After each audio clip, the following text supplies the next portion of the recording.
Hello friends, welcome to this module.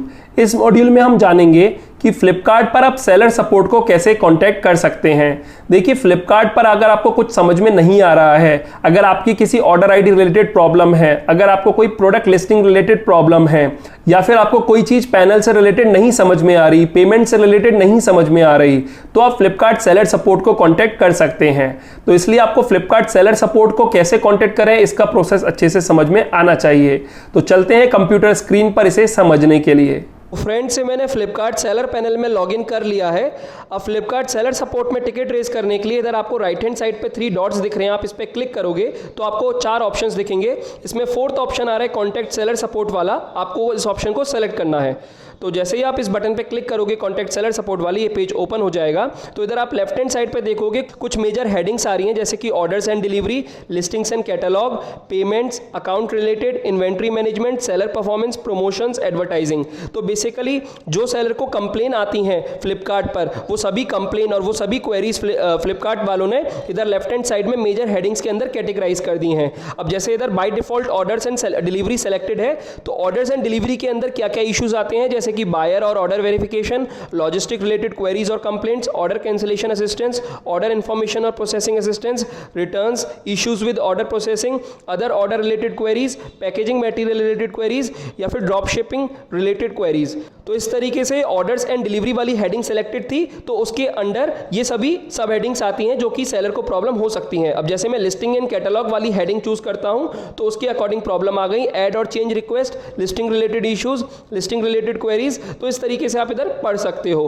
तो इस तरीके से फ्रेंड्स, फ्लिपकार्ट वालों को पता है कि किसी सेलर को क्या क्या प्रॉब्लम आ सकती हैं, तो उन्होंने कुछ हेडिंग्स में कैटेगराइज कर दी हैं सभी प्रॉब्लम्स को। तो कुछ मेजर हेडिंग्स हैं और फिर उसके अंदर कुछ माइनर हेडिंग्स हैं। तो जैसे आपको इधर लेफ्ट हैंड साइड में आप देख सकते हो, आपको जब भी कुछ इश्यू हो, पेमेंट से रिलेटेड हो, तो आप पेमेंट वाली मेजर हेडिंग चूज कर लीजिए। अगर आपको इन्वेंट्री से रिलेटेड कोई इश्यू हो तो इन्वेंट्री मैनेजमेंट वाली मेजर हेडिंग चूज कर लीजिए। किसी ऑर्डर से रिलेटेड इशू हो तो ऑर्डर एंड डिलीवरी वाली मेजर हेडिंग चूज कर लीजिए। किसी लिस्टिंग से रिलेटेड इशू हो तो लिस्टिंग एंड कैटलॉग वाली हेडिंग सेलेक्ट कर लीजिए। और फिर एक बार आप मेजर हेडिंग सेलेक्ट कर लोगे तो उसके अंदर जो जो इशू किसी सेलर को हो सकते हैं वो सभी इधर लिखे हुए हैं, तो उनमें से आप कोई भी सेलेक्ट कर सकते हो। इसके नीचे भी लिख रहा है जैसे popular in listing and catalogue, इसके अलावा I want to change images of my product, I want to delete image from my listing, I want to change product title in buyer portal. तो इस तरीके से फ्रेंड्स बहुत सारे issues हैं जो कि फ्लिपकार्ट ने पहले ही लिख रखे हैं, जो कि किसी सेलर को आ सकते हैं। अब आपको टिकट रेस करने के लिए क्या करना होगा, जैसे मैं मान लेता हूं कि मुझे अपने प्रोडक्ट की इमेजेस चेंज करवाने हैं, तो मैं इधर करता हूं I want to changes images of my product को सेलेक्ट करता हूं।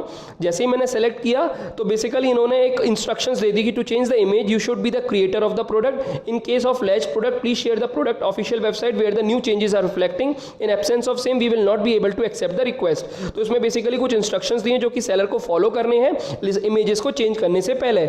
इस तरीके से आप जब कोई भी सब प्रॉब्लम को या फिर सब हेडिंग को चूज करोगे तो इस तरीके से पॉपअप आएगा जिसमें आपको इंस्ट्रक्शन मिले होंगे। इंस्ट्रक्शन देने के बाद इसमें नीचे लिख रहा है was the answer helpful for you, कि आपको ये जो इंस्ट्रक्शन है इससे सब कुछ समझ में आ गया। अगर आपको समझ में आ गया और आपकी क्वेरी सॉल्व हो गई तो आप इधर लिख सकते हो yes my query is solve, और फिर उसके बाद आप टिकट रेस करने की जरूरत ही नहीं है, क्योंकि आपको इसे पढ़कर ही समझ में आ गया है। लेकिन अगर आपको इसे पढ़कर नहीं समझ में आया और आपको फ्लिपकार्ट सेलर सपोर्ट टीम को कॉन्टैक्ट करना है, तो आप इधर no create seller support ticket वाला बटन सेलेक्ट करोगे।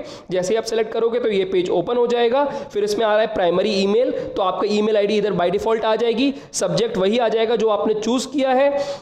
फिर इधर डिस्क्रिप्शन, तो इधर डिस्क्रिप्शन में आपको अपना जो इशू है वो डिस्क्राइब करना है कि आपको क्या चीज़ उसमें समझ में नहीं आई थी, इस वजह से आप इधर डिस्क्राइब कर दीजिए। जो भी आपको इशू हो इधर अच्छे से डिस्क्राइब कर दीजिए, और मैक्सिमम 4000 कैरेक्टर्स आप इधर लिख सकते हो। तो 4000 कैरेक्टर्स अच्छी खासी लेंथ होती है जिसमें आप अपना इशू अच्छे से डिस्क्राइब कर सकते हो। अब image change format, download the sample image change template and provide details in same format, तो जो ये डिटेल मांग रहा है आप इधर अपलोड कर दीजिए। जो टेम्पलेट मांग रहा है कॉल बैक नंबर, अगर मान के चलिए फ्लिपकार्ट की टीम को आपको कॉन्टैक्ट करना होगा इस इशू रिलेटेड, तो वो आपको किस नंबर पर कॉल बैक करें, तो आप इधर अपना नंबर लिख दीजिए और फिर उसके बाद आप इधर सबमिट रिक्वेस्ट वाले बटन पे क्लिक कर दीजिएगा। जैसे ही आप इधर सबमिट रिक्वेस्ट वाले बटन पे क्लिक करोगे, आपका जो इशू है वो फ्लिपकार्ट सेलर सपोर्ट टीम को चला जाएगा और आपके एंड पे टिकट रेज हो जाएगी और उसका टिकट नंबर आपकी स्क्रीन पर पॉपअप हो जाएगा। लेकिन वो तभी होगा जब आप इशू को सबमिट करोगे। एक बार आप इशू सबमिट कर देते हो तो आपको मेल पे भी नोटिफिकेशन आ जाता है कि 24 आवर्स के अंदर फ्लिपकार्ट टीम आपके इशू को चेक करेगी और आपको रिवर्ट करेगी।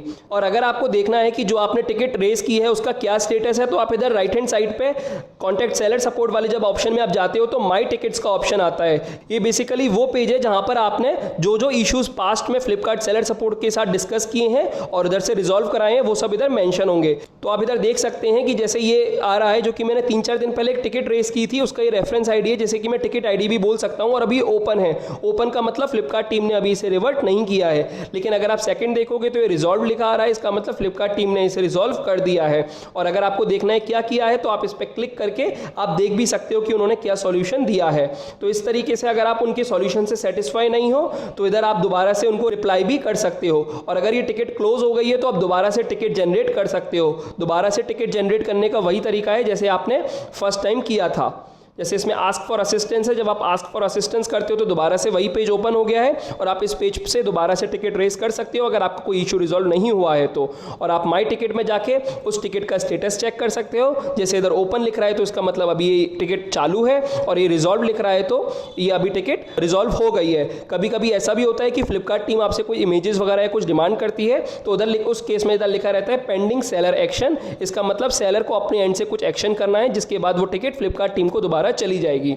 तो अब आपको समझ में आ गया होगा कि कैसे आप फ्लिपकार्ट सेलर सपोर्ट को कांटेक्ट कर सकते हैं।